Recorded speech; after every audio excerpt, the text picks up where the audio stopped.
understand that the Secret Service has asked Congress for additional resources since the Butler rally. Have you received those resources yet? So thank you for that question. So we are working. Look, the Secret Service operates under a paradox of zero-fail mission, but also that we have done more with less for decades. And this goes back many, many, many, many decades, right? What I can tell you is that we have immediate needs right now, and we have great support, not only from President Biden, and you saw his public statement today, where he said that, you know, he's going to direct his staff to make sure that the Secret Service has the resources it needs.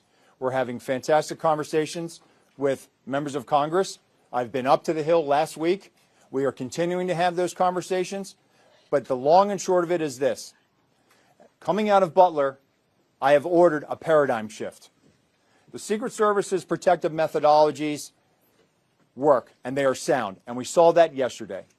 But the way we are positioned right now in this dynamic threat environment, it has given me guidance to say, you know what, we need to look at what our protective methodology is. We need to get out of a reactive model and get to a readiness model. There could be another geopolitical event that could put the United States into a kinetic conflict or some other issue that may result in additional responsibilities and protectees of the United States Secret Service. And so we are working, we are making information available to all of our partners. And I just want to say that the commitment of Congress to the Secret Service throughout the years has been tremendous.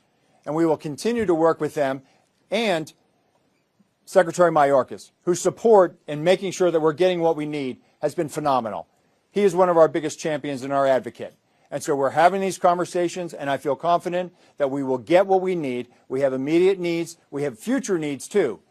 I need to make sure that our counter snipers are the best trained counter snipers in the world, that they are exactly doing what we need them to do, and that they match counterparts in the military and Tier 1 forces. And right now, we are working with Congress to make sure that we get those for our training facility. We also have a necessary need to make sure that we're getting the personnel that we have. And that requires us to be able to have the funding to be able to hire more people. You can't just give me money and say, hey, we're going to make sure that everybody gets overtime. Because the men and women of the Secret Service right now, we are redlining them. And they are rising to this moment, and they are meeting the challenges right now. And if you look back at their body of work over the last 60 days, the Republican National Convention in Milwaukee, the Republican National Convention in Chicago, a visit of Prime Minister Netanyahu to Washington, D.C., and to West Palm Beach, which Palm Beach County Sheriff's Office supported. And then we go into the presidential debate in Philadelphia last week.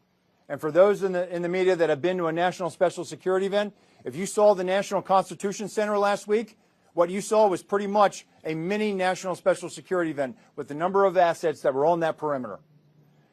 And so our folks are rising to this moment, but it requires all of us to be able to have good conversations and make sure that we're getting the Secret Service where it needs to be. And I'm confident that we will achieve that because we don't have an alternative.